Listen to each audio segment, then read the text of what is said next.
మీ జేబులో ఉన్న ఫోన్కి ఒకప్పుడు అపోలో 11 మిషన్ చంద్రుడిపైకి వెళ్ళడానికి ఉపయోగించిన కంప్యూటర్ కంటే ఎక్కువ ప్రాసెసింగ్ పవర్ ఉంది.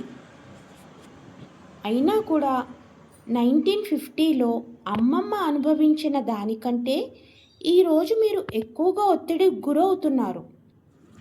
మనమంతా productivity apps, task managers, optimization hacks మధ్య మునిగిపోతున్నాం. కానీ నిజమైన మీనింగ్ఫుల్ పనిని మటుకు ఇంత ముందెన్నడూ లేనంత తక్కువగా చేస్తున్నాం. నేను ఇప్పుడు చెప్పబోయే విషయం మీకు ఆశ్చర్యం కలిగించవచ్చు. మీ ఫోకస్ని తిరిగి పెంచడానికి కొత్త యాప్ అవసరం లేదు, కొత్త సాఫ్ట్వేర్ అప్డేట్ కూడా కాదు. అది నోటిఫికేషన్స్ లేకుండా జీవించిన ఒక తరం జీవనశైలిని తిరిగి చూద్దామా మరి? ఈ వీడియో చివరి వరకు చూడండి, ఎందుకంటే మీ దగ్గర ఉన్న అత్యంత శక్తివంతమైన ప్రొడక్టివిటీ టూల్ మీరు ఎన్నో సంవత్సరాలుగా ఉపయోగించకుండా వదిలేసింది అని మీకు అర్థమవుతుంది. గత నెల మొత్తం నేను మా తాతయ్యలు, అమ్మమ్మలు కాలంలో వారు ఎలా జీవించేవారో గమనించాను. వాళ్ళు డిజిటల్ డిస్ట్రాక్షన్స్ లేకుండా ఎలా రోజు గడిపేవారు? ఆ అలవాట్లను మనం ఈరోజు ఆప్టిమైజ్డ్ లైఫ్ అని పిలుచుకునే జీవన శైలితో పోల్చాను. ఫలితాలు నిజంగా ఆశ్చర్యపరిచాయి. మనమంతా ఎఫిషియన్సీ వెనకాల పడుతూ ఉంటాం, కానీ వాళ్ళు కన్సిస్టెన్సీ కోసం జీవించేవారు. ఈరోజు వాళ్ళ రోజువారీ జీవితంలో 3 ముఖ్యమైన అలవాట్ల గురించి మాట్లాడుకుందాం. ఇవి ఈరోజు మీ ఫోన్లో ఉన్న ఏ ప్రొడక్టివ్ యాప్ కంటే కూడా ఎక్కువ ఉపయోగపడతాయి. మన పెద్దలు ఆప్టిమైజేషన్ కంటే కూడా రిచువల్స్కి ఎక్కువ ప్రాధాన్యత ఇచ్చేవారు. చాలామంది ప్రొడక్టివిటీ అంటే ఒక రోజులో ఎక్కువ పనులు చేయడం అని అనుకుంటారు, కానీ అది నిజం కాదు. మా అమ్మమ్మ రోజు మొత్తం ఎక్కువ పనులు చేయాలని ఉద్దేశంతో ఉండేది కాదు. ఆమె ప్రతి పనిని ఒక రిచువల్ లాగా చేసేది. ఉదయం అల్పాహారం, ఇంటి పనులు, కొద్దిసేపు విశ్రాంతి, పక్కింటి వాళ్ళతో మాట్లాడడం, సాయంత్రం ప్రశాంతంగా కూర్చోవడం. ప్రతిరోజు దాదాపు ఇదే క్రమం.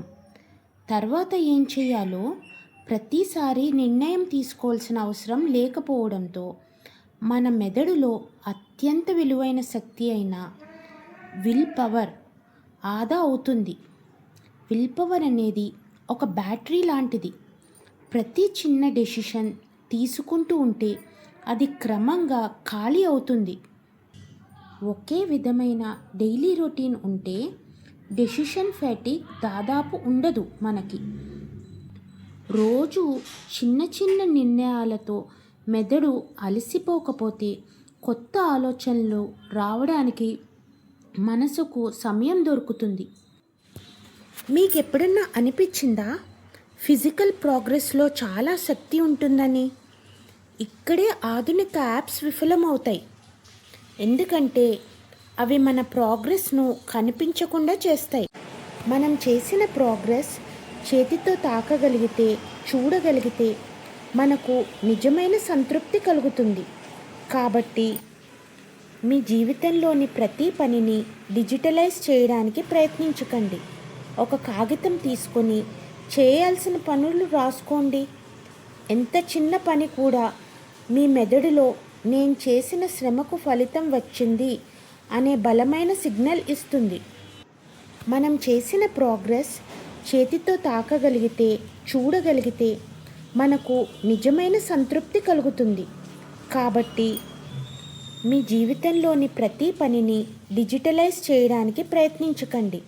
ఒక కాగితం తీసుకొని చేయాల్సిన పనులు రాసుకోండి.